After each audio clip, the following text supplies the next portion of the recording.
Tonight, the defenders make a house call on a doctor who federal investigators describe as repugnant. The Oakland County physician's behavior cost him his license to practice medicine in Michigan.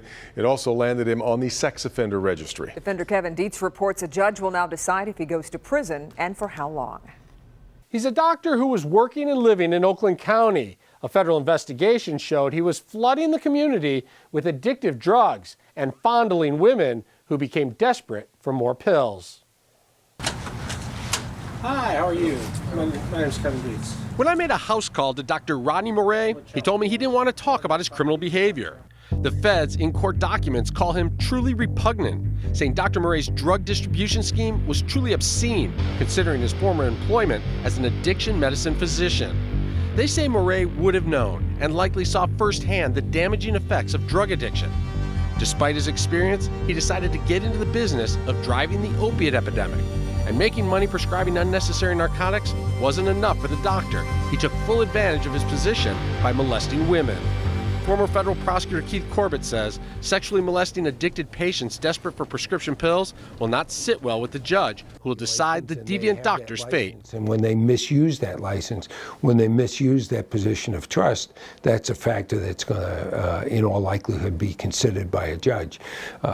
You don't want your doctors, your attorneys, your psychologists abusing that position to take advantage of people who are at their most vulnerable. Inside Dr. Moret's apartment, he told me, quote, "I want to apologize. It was my fault. I never tried to hurt anybody, and now I lost everything, including my license to practice medicine. I have to pay the consequences for my actions. I never tried to hurt anybody." But the feds say a dispute over one of his drug prescriptions led to a murder and a local drug deal gone bad. Local 4 legal expert Neil Rockine says the fact Moret flooded Metro Detroit with over 1 million addictive pills and sexually molested multiple women who desperately wanted more opiate prescriptions will be a big problem for Moret at sentencing. The judge knows that when a doctor is overprescribing opiates, the opiates are not just going to the specific patient.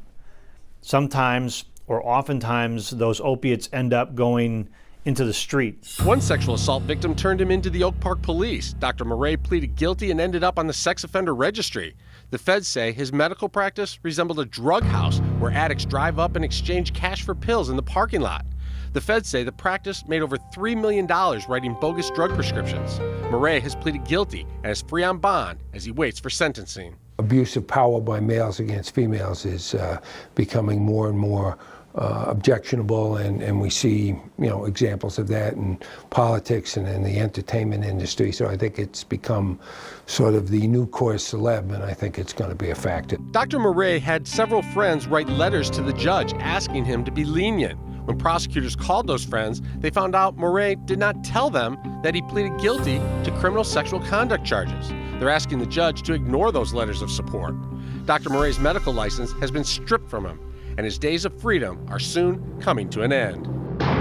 Dr. Moret will be sentenced in federal court in 2 weeks' time. His attorney is asking for no more than 20 months behind bars. Federal prosecutors are asking for no less than 10 years.